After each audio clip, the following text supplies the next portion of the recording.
The alarm clock clicked at 7 a.m., a sharp, rhythmic pulsing that cut through the stagnant air of the bedroom. Rebecca stared at the red digits as they blinked, a relentless, mechanical taunt. She pulled the thick fabric of the duvet over her head, tucking the edges under her shoulders to seal out the light. The room was heavy, with a silence so thick it felt pressurized.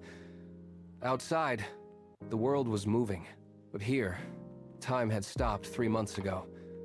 The accident had cleaved her existence into two distinct halves: the life that existed before and the hollow, soundless aftermath.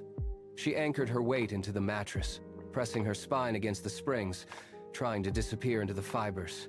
The alarm finally cut out, leaving behind a ringing void that was somehow louder than the noise. She did not move. She did not reach out to silence the device. She lay perfectly still, listening to the rhythm of her own shallow breathing, trapped in the center of a life that felt like a closed room with no exits. The air in the apartment tasted of dust and stillness. Every heartbeat felt like a slow, deliberate strike against the quiet. She was a ghost in her own home, waiting for a day that refused to begin. She eventually pushed the duvet aside and rose, her movements fluid and devoid of purpose. The floorboards groaned under her weight, the only sound in the apartment. She drifted from room to room, a specter haunting her own living space. Her fingers brushed against a half-finished book resting on the side table, the spine cracked and worn. She pulled her hand away as if the paper burned. Near the kitchen, a coffee mug sat on the counter with a chipped rim, a faint stain still circling the bottom. She stared at it, the silence in the room pressing against her temples. She did not touch it. She turned and walked toward the entrance, where a stack of mail lay forgotten on the floor. 3 casseroles sat in the hallway, their containers cold and hardening. Brightly colored sticky notes were plastered to the door, covered in loops of hurried handwriting. She stepped over them, her eyes fixed on the floorboards, refusing to read the words of comfort. The notes remained stuck to the wood, ignored and gathering dust. She retreated to the bedroom and closed the door, shutting out the physical evidence of a world trying to reach her. She sat on the edge of the bed and stared at the wall, the hollow ache in her chest expanding until it left no room for anything else. Rebecca sat at the desk, the blue light of the screen painting her face in sickly, pale tones. She opened the laptop, her fingers hovering over the keys before she began to type. She was searching for a voice, a single fragment of text that mirrored the crushing pressure in her lungs. She clicked through link after link, her eyes darting across paragraphs of clinical jargon. Every article was the same. They spoke of stages of grief, of neurotransmitters and coping mechanisms, written by academics who treated suffering like a math problem. She scrolled faster, her palm growing slick against the trackpad. The words on the screen felt like ice, sterile, detached, and utterly blind to the magnitude of her loss. She clicked a tab that promised recovery in 5 steps and read the first sentence. It was a list of platitudes. She reached for the edge of the screen, her grip tightening until her knuckles turned white. The frustration flared in her gut, a sudden sharp heat that made her breath hitch. She did not read the rest. She slammed the laptop lid shut with a force that rattled the desk. The room plunged back into a dim, quiet shadow, the silence now feeling less like an absence and more like an insult. She sat there in the dark, her chest heaving, the search for connection having yielded nothing but a deeper, more jagged isolation. She remained motionless, the closed laptop still radiating a faint heat against her palms. Her eyes drifted to the bookshelf, scanning the rows of spines until they snagged on a dusty, gold-lettered volume. She reached out, her fingers closing around the worn edges of the cover. She pulled it from the shelf, the paper rasping against the wood. She flipped to a marked page, reading the passage about adversity carrying the seed of an equal benefit. The words were ink on paper, yet they felt like a personal accusation. She stared at the sentence, her jaw clenching until the muscles in her neck burned. A benefit. She repeated the thought in her mind, and the absurdity of it fractured her restraint. She did not throw the book with precision. She threw it with the full weight of her shaking arm. It sailed across the room, the pages flapping like a wounded bird before it struck the plaster wall with a dull, heavy thud. It bounced, skidded across the floorboards, and came to rest face down in the corner. She did not look away. She stood up, her breath coming in jagged, uneven gasps. She glared at the empty space where the book had been, the sudden violence of her action leaving her hands trembling. The silence in the room had changed. It was no longer a weight she carried, but a space she had finally started to fight back against. The room settled back into a heavy stillness. Rebecca walked across the floor, her footsteps sounding hollow against the wood, and stopped at her desk. She stared at the blank screen of the laptop. She did not reach for the power button to search for solutions. Instead, she pulled her chair in, the legs scraping against the floor. She placed her fingers on the keys. They felt cold. She did not know what she was looking for, only that the pressure in her chest had become a physical weight she could no longer carry alone. She began to type. She wrote about the fluorescent lights of the grocery store, how the sound of the automatic doors felt like a signal for a life she no longer lived. She detailed the specific, agonizing routine of picking up a single carton of milk, the weight of it in her hand, and the way the checkout line felt like a gauntlet she had to survive.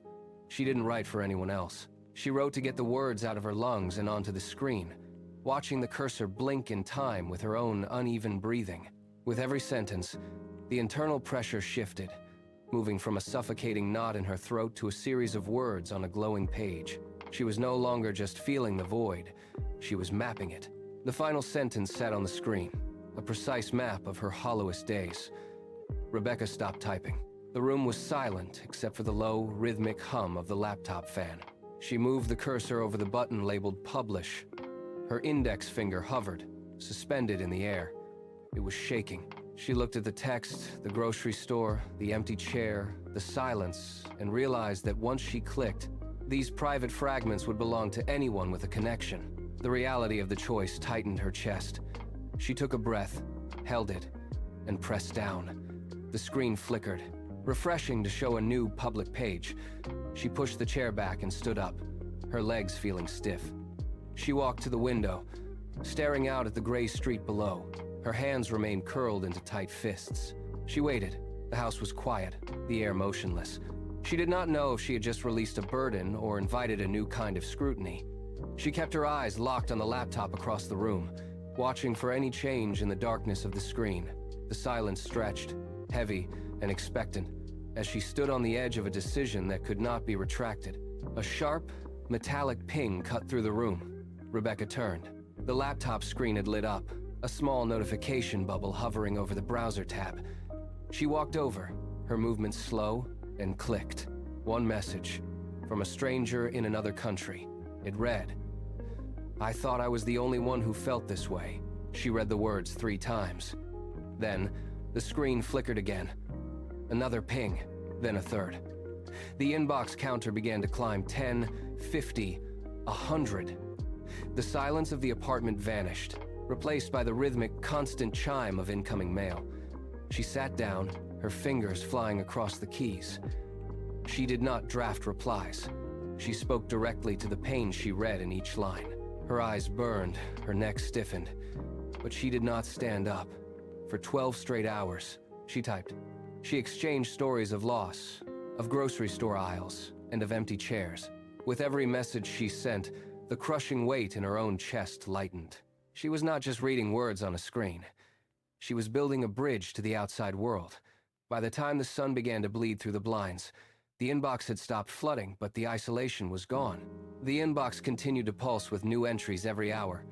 Rebecca organized the messages into categories, moving from simple blog posts to a dedicated support forum. She spent her nights mapping the shared experiences of those who found her site. The technical requirements increased. She learned to manage site traffic, moderate discussions, and curate the stories pouring in from across the globe. What began as a desperate attempt to exhale became a sprawling, interconnected network. She watched the numbers climb on her monitor as thousands of users logged in to share their own accounts of loss. The forum grew into a platform where individuals mapped their own paths through grief. Rebecca spent her evenings refining the interface, ensuring the digital architecture could hold the weight of so many voices. She was no longer just writing. She was constructing a bridge. People from different continents began to interact, offering support to one another without her direct intervention. She sat at her desk, the glow of the screen illuminating the room, and watched the community take shape. The desert she once wandered alone was now populated by millions, all crossing the same expanse together, guided by the structure she had built from her own broken start. The office door swung open, and the journalists moved in. They carried heavy cameras and voice recorders, their movements sharp and practiced. They crowded around her desk, their microphones hovering like metallic birds. They asked about the algorithms. They wanted to know the specific marketing strategy that turned a personal tragedy into a multi-million-dollar brand. They used terms like consumer engagement, growth hacking, and audience retention. Rebecca watched them. She did not look at her notes or the traffic reports on her monitor. She pushed her chair back, stood up, and walked to the center of the room. The camera lights clicked on, casting a harsh, artificial glow against the walls. She looked directly into the lens. The room fell quiet as she took a breath. "I stopped looking for what I lost," she said, her voice steady and low. "I started looking for what I could give." The reporters paused, their pens hovering over their pads. She did not elaborate on the business model. She did not mention the revenue. She simply held their gaze, her face calm. The silence in the room now filled with the weight of her words. Years later, Rebecca walked onto the stage. The lights were blinding, a white wall of heat that hid the faces of the thousands sitting in the dark. She reached the center and stopped. Her hand held a single flower, the same variety he once brought home to her. She looked at the petals, the texture of the bloom clear against the dark fabric of her sleeve. The crowd was silent, waiting. She did not look for applause or validation. She looked down at the stem, feeling the weight of the past shift into something manageable. The pain had not vanished. It had transformed. It was no longer a weight that pulled her down, but a foundation that pushed her up. She raised her head, looking out into the vast, breathing space of the arena. She saw the canopy she had helped create, a shelter built from the very soil that once felt like a grave. She understood then that the most difficult chapter of her life was not the conclusion. It was the prologue. She turned toward the audience, raised the flower, and began to speak.